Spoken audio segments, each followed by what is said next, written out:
Hope so एक numerical तो आपने कर लिया होगा और दूसरा न्यूमेरिकल भी मैं करवाऊंगा, पहला भी करवाऊंगा। उस न्यूमेरिकल से बेटा एक अप्रोच आपको और पता लगे। चलो मैं करवाता हूँ, फिर बताता हूँ सारी चीजें। सो मैंने एक न्यूमेरिकल दिया बेटा, मेरे को नंबर याद नहीं है एग्जैक्टली उस न्यूमेरिकल का, आप देख लेना। मैं उस न्यूमेरिकल का सॉल्यूशन आपको करवा रहा हूँ। मैंने कहा कि एक हमारे पास एक फ्री इलेक्ट्रॉन है, this is the we can say that the free electron. ये आपके पास एक फ्री इलेक्ट्रॉन है जो रेस्ट पर है बेटा, है ना, जो किस पर है, रेस्ट पर।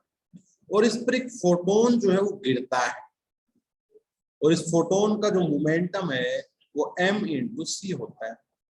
तो जैसे ये इसके साथ इंटरेक्ट करता है, फाइनली क्या होता है, आपका जो फोटोन है वो 90 डिग्री के साथ ऊपर की तरफ चला जाता है, स्कैटर्ड हो जाता है, ठीक है ना, with some momentum p dash. और इलेक्ट्रॉन भी बेटा क्या हो जाता है, रिकॉइल हो जाता है ना, ठीक है, इलेक्ट्रॉन भी क्या हो जाता है, रिकॉइल हो जाता है। तो हमें निकालना क्या था बेटा, हमें मोमेंटम ऑफ स्कैटर्ड फोटोन निकालना था, मोमेंटम ऑफ स्कैटर्ड फोटोन हमें निकालना था। ये हमारा लक्ष्य था कि हम स्कैटर्ड फोटोन का मोमेंटम निकालें। चलो तो बेटा ये क्वेश्चन नंबर कौन सा था बताओगे मेरे को एक बार, मेरे को नंबर याद नहीं है। फोर्थ क्वेश्चन का सॉल्यूशन बेटा ध्यान से सुनते हैं, ठीक है, फिर हम इसको आगे लेके चलते हैं। सुनिएगा बेटा,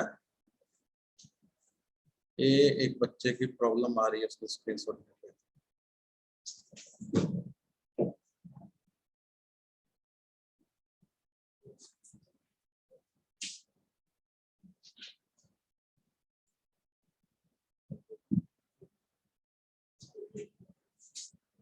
पता नहीं क्या भेज,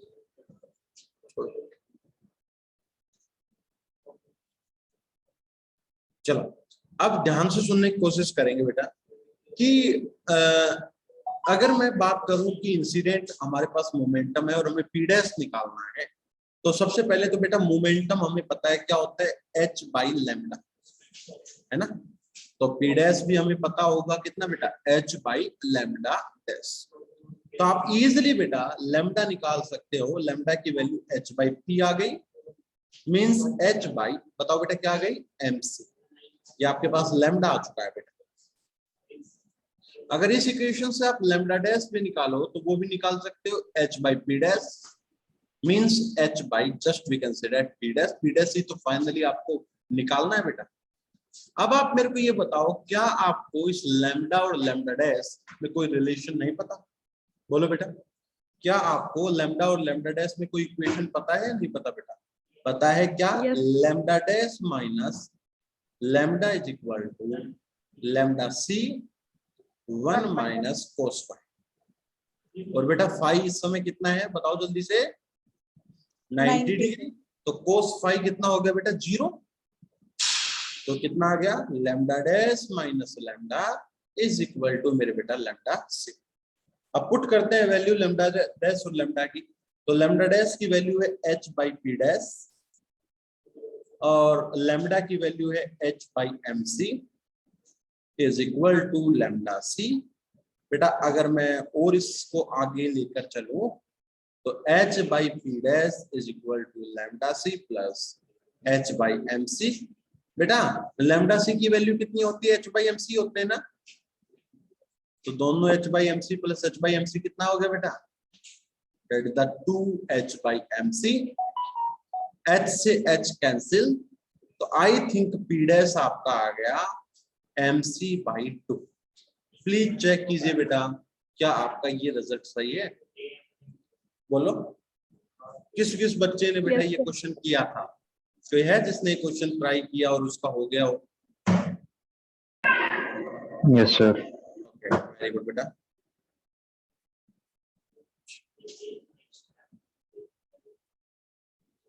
चलो तो नेक्स्ट क्वेश्चन की तरफ प्रोसीड करता हूं। ये क्वेश्चन था बेटा जो मैंने आपको करवाया।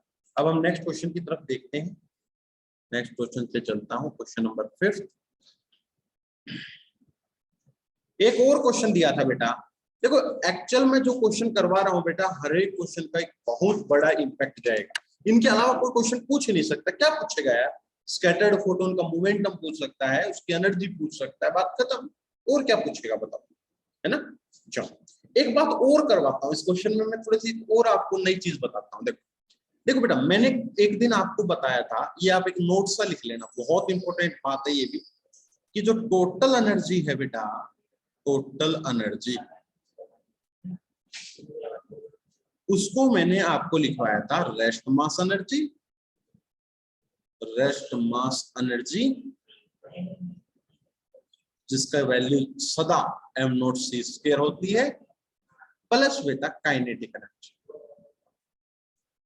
ये हर एक पार्टिकल के लिए वैलिड है बेटा।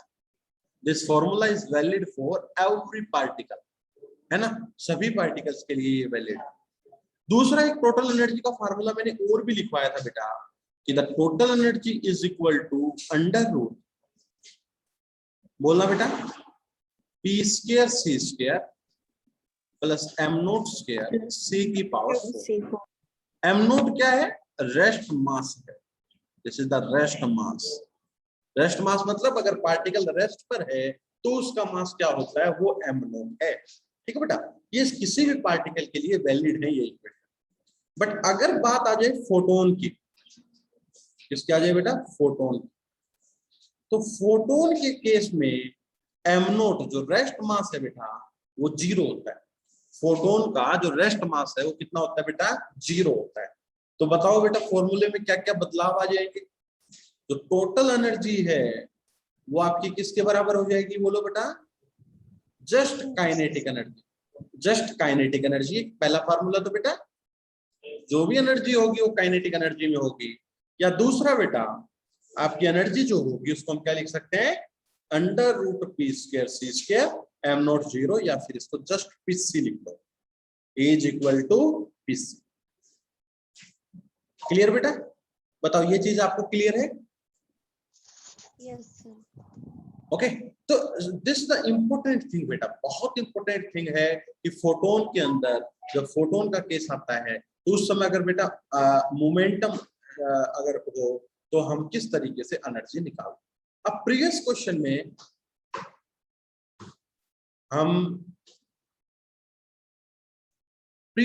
में हमने क्या निकाला था बेटा? मोमेंटम निकाल दिया था। तो कोई बच्चा इसकी एनर्जी बताएगा बेटा? बोलो। तो अगर मैं आपको एनर्जी ऑफ फोटोन पूछ लूं तो जस्ट कितनी होती है बेटा? P इंटू सी। तो कितना हो जाता? बोलो जल्दी से, mc²/2। बताओ बेटा कोई डाउट हो तो? हाँ जी। तो ये न्यूमेरिकल क्या दर्शाता है? ये न्यूमेरिकल में क्या बताता है? इस न्यूमेरिकल से हम फोटोन की एनर्जी भी निकाल रहे हैं और बेटा मोमेंटम भी निकाल रहे हैं। दोनों चीजें ही हमने जो है वो निकाल दी। अब हम बात करते हैं बेटा नेक्स्ट न्यूमेरिकल की। ये क्वेश्चन भी अपने आप में बहुत अच्छा क्वेश्चन है बेटा, ध्यान से सुनना। शायद क्वेश्चन नंबर 3 था ना बेटा ये जो अभी करवाऊंगा। एक फोटोन है, एक फ्री इलेक्ट्रॉन है जो रेस्ट पर है। ये फ्री इलेक्ट्रॉन है जो रेस्ट पर है और इस पर एक फोटोन इंसिडेंट करता है। बहुत अच्छा क्वेश्चन है बेटा, ध्यान से सुनना। और मैंने आपको एक असाइनमेंट दे दिया है, धीरे धीरे उसके क्वेश्चन करना। एक क्वेश्चन में भी समय लगेगा काफी सारा, इसलिए मैंने 4 दिन दिए हैं। डेली के अगर आप 2 क्वेश्चन करोगे तो भी बेटा 2 या 3 करोगे तो भी आपके क्वेश्चन हो जाएंगे। तो धीरे धीरे क्वेश्चन करो, ग्रुप पर भेजो। कोई पॉइंट समझ में नहीं आता मैं उसका सोल्यूशन आपको बताऊंगा। क्वेश्चन क्या है ध्यान से सुनो। एक फोटोन है जिसका इंसिडेंट वेवलेंथ लैम्डा दे रखा है। इंसिडेंट को लैम्डा नोट कह रखा है इसने 3h/2m से। ठीक है, इंसिडेंट फोटोन। अब क्या हुआ है, इंसिडेंट फोटोन इस पर गिरा और इससे बेटा फोटोन जो है वो क्या हो गया आपका स्कैटर्ड, और फोटोन बैक स्कैटर्ड हुआ है। मैं इसको थोड़ा ऐड करता हूं इसी के अंदर। फोटोन जो है वो बैक स्कैटर्ड हुआ है, पीछे की तरफ आया है, बैक स्कैटर्ड मतलब बेटा जो एंगल है वो कितना हो गया ये बताना जल्दी से। The phi is 180 degree. दूसरा कोई इलेक्ट्रॉन रिकॉइल हुआ है जिसका मोमेंटम क्या है, पीई है। क्वेश्चन में निकालना क्या है, अब की बार मुझे मोमेंटम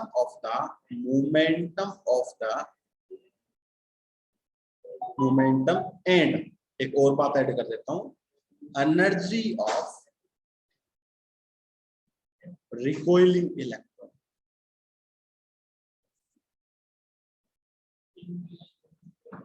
निकालो। क्लियर बेटा? बताओ अगर मैं पूछ लूं स्कैटर्ड की मोमेंटम और एनर्जी क्या होगी, तो बेटा वो तो पिछले वाला जैसे क्वेश्चन है ना, कर दोगे ना वो क्वेश्चन को? बोलो बेटा। अगर मैं स्कैटर्ड के बारे में इंफॉर्मेशन पूछूं तो वो तो पीछे वाला क्वेश्चन है। अब की बार मैंने क्या पूछ लिया बेटा, जो रिकॉइल हुआ है इलेक्ट्रॉन इसका मोमेंटम और एनर्जी कितना होगा, इसके बारे में मैं आपसे पूछ रहा हूं। तो सॉल्यूशन करते हैं इस क्वेश्चन का। काफी अच्छा क्वेश्चन लगा था मेरे को ये। ध्यान से सुनना बेटा, बहुत अच्छा क्वेश्चन। देखो सपोज करो आपके पास जो इंसिडेंट फोटोन है उसका मोमेंटम है p। पहले इस क्वेश्चन को बेटा आप क्या करो, समझो, नोट करने पे ध्यान मत देना, समझो। स्कैटर्ड फोटोन का p डैश और आपने इलेक्ट्रॉन का मान लिया pe। तो इतना तो कंफर्म है according to momentum conservation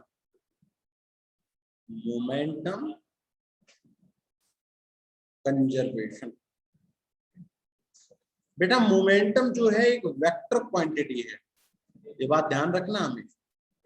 momentum conservation क्या होता है कि बिफोर कोलिजन जो मोमेंटम है, before collision is the p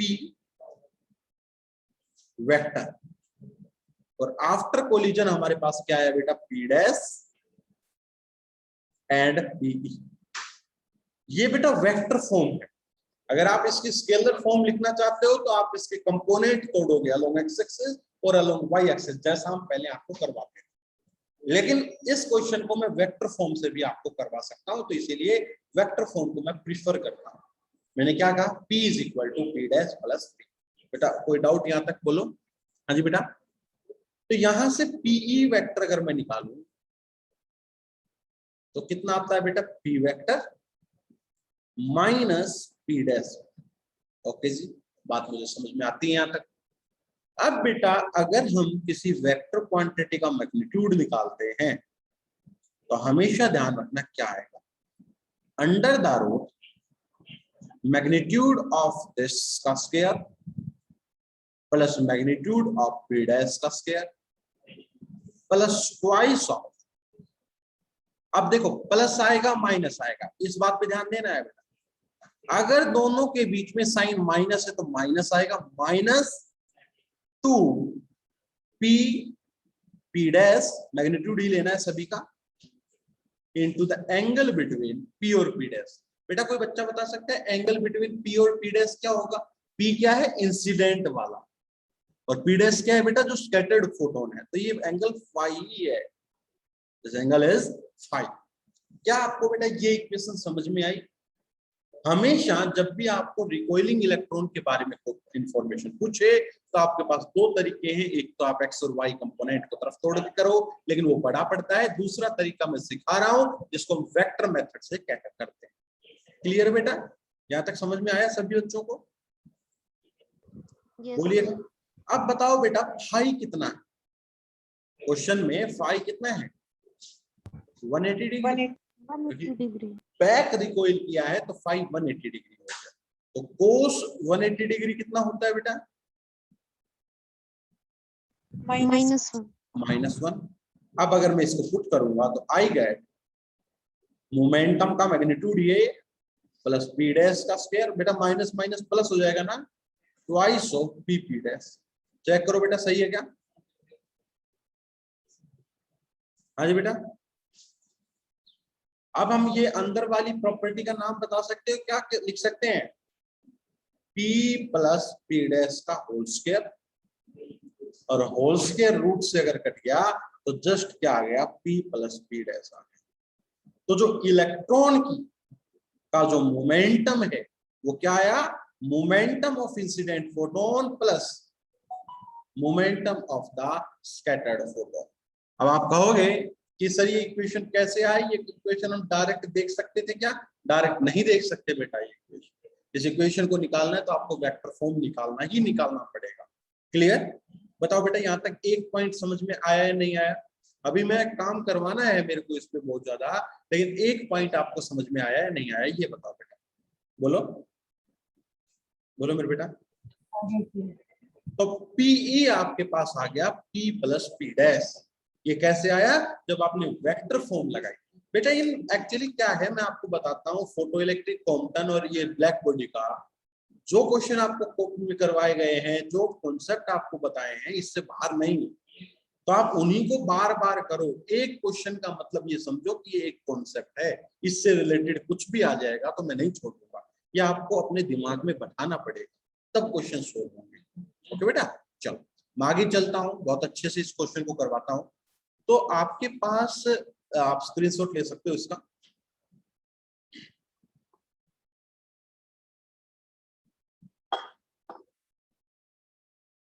आपके पास इलेक्ट्रॉन का मोमेंटम आ गया P प्लस P डैश। इस इक्वेशन का भरपूर इस्तेमाल करके मैं P निकालूंगा। आप चलो छोटे छोटे काम करवाता हूं। सबसे पहले एक बात बताओ बेटा, जो इंसिडेंट फोटोन है उसकी वेवलेंथ कितनी रखी है बेटा? बोलो। लैम्डा नॉट कुछ?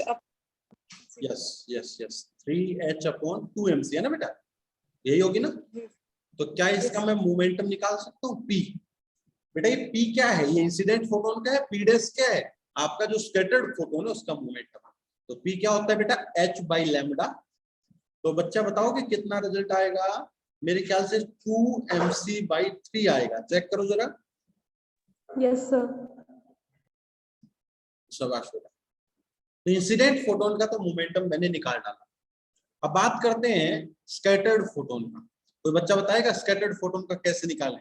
शाबाश, बताओ। सर वो रिलेशन यूज करते हैं, lambda dash is equal to बिल्कुल बेटा, बिल्कुल बिल्कुल बिल्कुल सही कहा। हम वो रिलेशन यूज कर लेंगे जो रिलेशन हम जानते हैं। क्या रिलेशन जानते हैं बेटा बताओ? Lambda dash minus lambda is equal to lambda C 1 minus cos phi. बेटा फाई कितना है? 180 डिग्री है ना? तो lambda dash minus lambda is equal to बेटा 180 माइनस 1। क्या मैं इसको ट्वाइस ऑफ लैम्डा सी लिख सकता हूँ? बोलो। ओके चलो, लैम्डा डैश की वैल्यू बताओ बेटा। h/p dash. और लैम्डा बेटा ये जो इंसिडेंट है ये लैम्डा नोट ये एक्चुअली है ना, क्वेश्चन में इसको लैम्डा नोट से दिखा रखा है तो हम भी लैम्डा नोट दिखा देते हैं। कितना है बेटा बताना क्वेश्चन में? 3h/2mc is equal to 2। और बेटा लैम्डा सी की वैल्यू कितनी होती है? h/mc। तो h/p डैश आपका निकल कर आया 2h/mc प्लस 3h/2mc। कोई बच्चा बताएगा बेटा सोल्व करके कितना आएगा? अगर मैं 2mc को 4 3 7h/2mc। h से h कैंसिल हो गया बेटा। p डैश की वैल्यू आई थिंक आ गई होगी 2mc/7। चेक करो बेटा। Yes sir. तो ये क्वेश्चन हमने अभी अभी थोड़ी देर पहले किया था। स्कैटर्ड फोटोन को निकालना हमने सीख लिया। बोलो बेटा। अब हम आते हैं अपने फॉर्मूले पे। तो मैंने फॉर्मूला आपको लिखवा दिया था कि जो रिकॉइलिंग इलेक्ट्रॉन है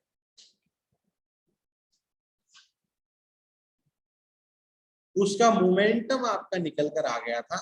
कितना बेटा बताओ जल्दी से? Pe is equal to P plus P dash. तो P की वैल्यू कितनी हो गई? 2mc/3 और P डैश की वैल्यू 2mc/7। बताओ बेटा आंसर कितना आएगा? हाँ जी, तो 7 21 और बेटा 14 प्लस 6 कितना बना बेटा? 20 आएगा क्या? देखना जरा। Yes sir. 20mc/21। चेक करो बेटा क्या यही आंसर आता है क्या? Yes sir. ओके शाबाश बेटा। अब मेरे को एक बात और बतानी है बेटा, अभी क्वेश्चन पूरा नहीं हुआ है। मुझे रिकॉइलिंग इलेक्ट्रॉन की, मैं आगे चलता हूँ, नेक्स्ट पेज पे करवा देता हूँ वरना यहाँ पर इकट्ठा ज्यादा हो जाएगा। आप नोट करो बेटा यहाँ तक का प्लीज, नोट करो, फिर मैं आगे चलता हूँ।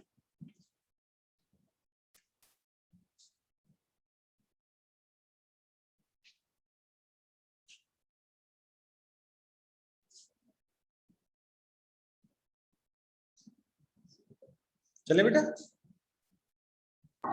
सर इसमें 18/21 आया था, अगर हम इसको वेक्टर से ना करें तो बेटा वो गलत हो गया, वेक्टर से ही करना होगा। देखो बेटा सबसे इंपॉर्टेंट चीज है इस नहीं क्वेश्चन। सर मैंने किया 20/21 ही आया था मेरा। आपने कौन सा ये कोस साइन करके कंपोनेंट करके किया था बेटा? आपने कैसे किया था? मैं अजय अजय हाँ जी आप सर कैसे? अजय आपने इक्वेशन कैसे की मेरे को ये बताओ पहले। सर कंजर्वेशन ऑफ मोमेंटम लगाया था सिंपल, क्या लगाया वहीं बताओ? से इक्वेशन। हाँ बताओ क्या लगाया? जो आपने जो एक इक्वेशन निकलवा रखी थी ना, कौन सी बेटा? पीई का square equals to h square by lambda square minus h square by lambda dash square plus 2h square by lambda lambda s into में cos ऑफ फाई। तो वहाँ फाई की वैल्यू पुट कर दी और लैम्डा डैश की वहां पे value put करके निकाल दिया सर। तो पीई निकालने की कोशिश की वहां से। एक बार आप इक्वेशन बताओ हाँ वहां कौन से सी बता रहे हैं, बताओ मैं पूरी बताओ।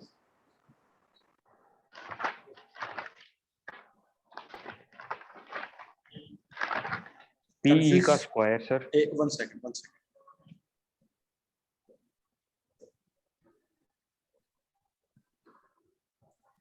पीई का स्क्वायर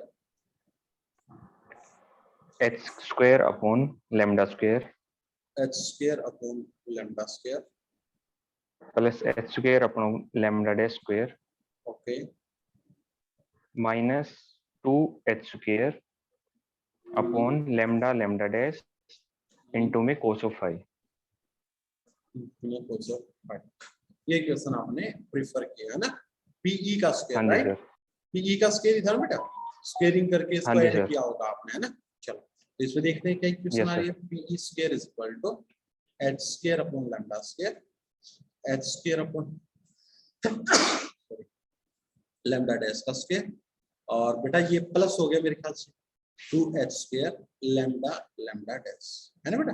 ये है ना, तो यस ये सर, हमारा हो गया h अपॉन लैम्डा और ये हो गया h अपॉन लैम्डा डैश का होल स्क्वायर।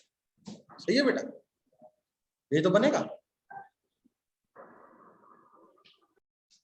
बेटा। a square plus b square plus 2ab नहीं दिख रहा आपको? यस सर, तो यहाँ से क्या बन गया, पीई आपका h upon lambda plus h upon lambda dash, यही बना होगा बेटा। यस सर, तो पीई इज इक्वल टू बेटा h बाई लैम्डा क्या है, p है, और h बाई लैम्डा डैश क्या है, p डैश है। ये इक्वेशन बनी होगी। हाँ सर यही सही है बेटा सही है। तो यही हमने किया है। हमने कौन हाँ सी जी इक्वेशन सर, कर, sir p sir equal to vector से कर रहे हैं तो इतना लॉन्ग कर रहे हैं, इसी से हो मैं जाएगा एक डायरेक्ट तरीका अगर करें समझाना तो। था, मेरे को एक तरीका समझाना था, है ना। देखो अच्छा सर, वो तो कर ही लोगे, लेकिन ये भी एक तरीका है बेटा, मैं ये कह रहा है ना। हालांकि वो भी कर सकते हो, वो तो हमने करवा ही दिया, उसमें तो कुछ बात है नहीं ना नई। उसी को मैं दोबारा लिखूंगा तो उसमें क्या नई बात आ गई बेटा। मैं एक अलग तरीका बताना चाह रहा था कि वेक्टर कंजर्वेशन से भी, वेक्टर रूल लगाकर भी हम इस क्वेश्चन को इस तरीके से कर सकते हैं इन फ्यूचर। अब आपको वेक्टर भी आ गया और स्केलर भी आ गया, तो दोनों आपको चीजें आ गई ना बेटा, मैं इसलिए कह रहा हूं, ठीक है। ये भी पता लग गया होगा अब सब बच्चों को बेटा कि यहाँ पर हमने याद करो स्केलर करके स्क्वेयरिंग की थी और फिर ये इक्वेशन बनकर आई थी, तो इसके इक्वेशन से भी हो जाता है। आई थिंक क्या कहते हैं, नेहा ने इसी फॉर्मूले से किया होगा। नेहा इसी से किया था बेटा? ओके, रिजल्ट, हाँ तो रिजल्ट बेटा सेम आएगा, रिजल्ट सेम आएगा दोनों का। ये हमने क्या किया, हाँ हमने जी sir, just scalar form use किया है और उनका स्क्वेयरिंग करके इस इक्वेशन तक पहुंचे, ठीक है। Very good. सो ये भी एक तरीका था, अल्टरनेटिव था। अब ये है इन फ्यूचर कभी कोई आप बुक देखोगे, बुक पढ़ोगे, उसमें अगर वेक्टर फॉर्म कभी लगाई दिखे तो आप कंफ्यूज नहीं होंगे, मैं इसलिए आपको एक क्वेश्चन करवाना चाह रहा था। चलो अब बेटा एनर्जी ऑफ रिकॉइलिंग इलेक्ट्रॉन और निकालना है। मेरा क्वेश्चन पूरा नहीं हुआ था बेटा, मैं एनर्जी ऑफ रिकॉइलिंग इलेक्ट्रॉन निकाल देता हूं, फिर मेरा क्वेश्चन पूरा हो जाएगा। एनर्जी ऑफ, हालांकि मैंने क्वेश्चन में शायद सिर्फ मोमेंटम पूछा होगा, लेकिन आप एनर्जी भी निकाल सकते हो, रिकॉइलिंग इलेक्ट्रॉन। बेटा मैंने बताया टोटल एनर्जी का तो फॉर्मूला हमें पता है, क्या बेटा एनर्जी क्या होती है बोलो, P square C square plus M naught square C की पावर 4। क्लियर बेटा? अब बताओ जल्दी से, मोमेंटम कितना निकल के आया है बेटा क्वेश्चन में, 20/21 mc। यही तो आया है बेटा, बोलो। अरे यही तो आया है। तो अगर मैं इस फॉर्मूले को यहां पर रखता हूं तो I get E is equal to 20/21 mc का square into C square plus, अब बेटा इस रेस्ट मास का एम नोट लिख दो, लेकिन हमने यहाँ पर एम लिख रखा है, तो आप जस्ट एम स्क्वायर सी के बाद 4 भी लिख सकते हो। क्वेश्चन में एम दे रखा है रेस्ट मास, ठीक है, तो आप उसको एम भी लिख सकते हो। इस क्वेश्चन को सोल्व करना बेटा, जो भी आंसर आए वो आपकी एनर्जी निकल कर आ, ठीक है। तो बच्चा इसकी कैलकुलेशन करेगा और फिर बताएगा, तो इसका कंप्लीट रिजल्ट आपका आ जाएगा। क्लियर बेटा? आई थिंक आपको ये चीज समझ में आ गई होगी, बोलो।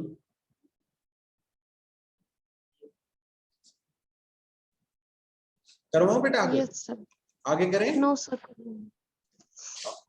चलो एक और क्वेश्चन करवाता हूं बेटा। अब मेरे दिमाग में क्वेश्चन और आ रहा है, उस क्वेश्चन को और देखते हैं, फिर इस टाइप की प्रॉब्लम्स हो गई, फिर अपन अगले इफेक्ट की तरफ पहुंच जाएंगे।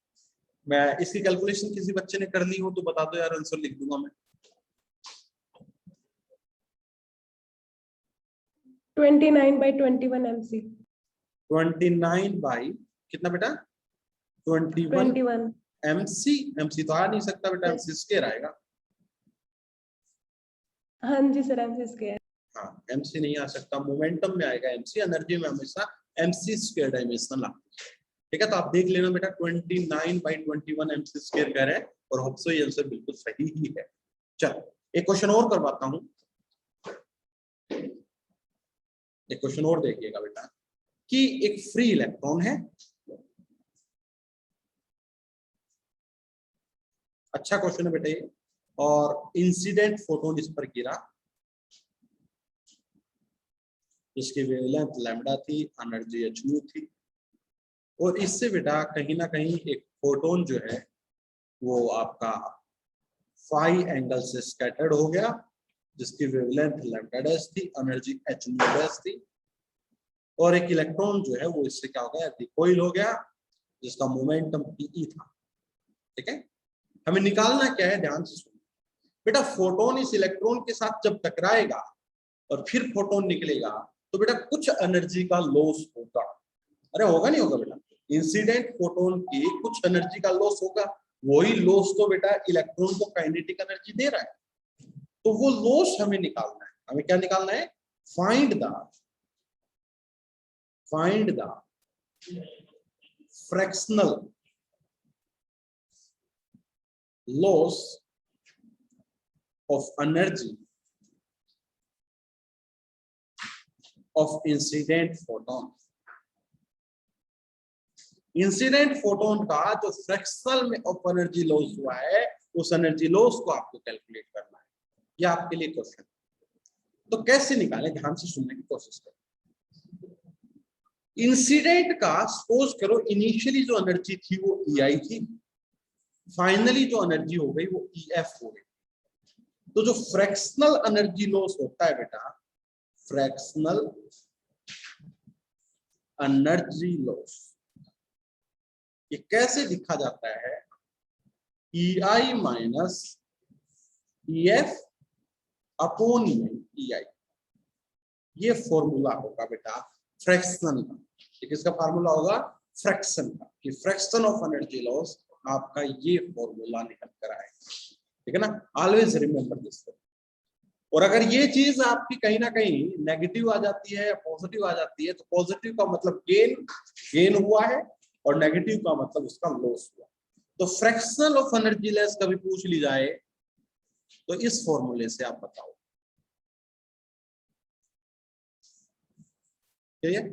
ऑलवेज रिमेंबर दिस पॉइंट, कि फ्रैक्शनल ऑफ एनर्जी लॉस आपका क्या होगा, EI माइनस EF अपॉन में बेटा EI। अब चलो हम इसको निकालते हैं फ्रैक्शनल लॉस को। So the fractional loss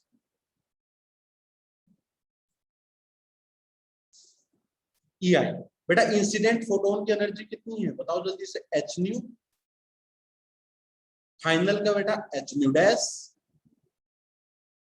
upon में EI, बेटा इनिशियल की h न्यू, जिसको हम लिख सकते हैं new minus new dash upon new. या बेटा आप इसको ऐसे भी लिख सकते हो, जो फ्रीक्वेंसी है वो कैसे लिखी जाती है बेटा, C बाई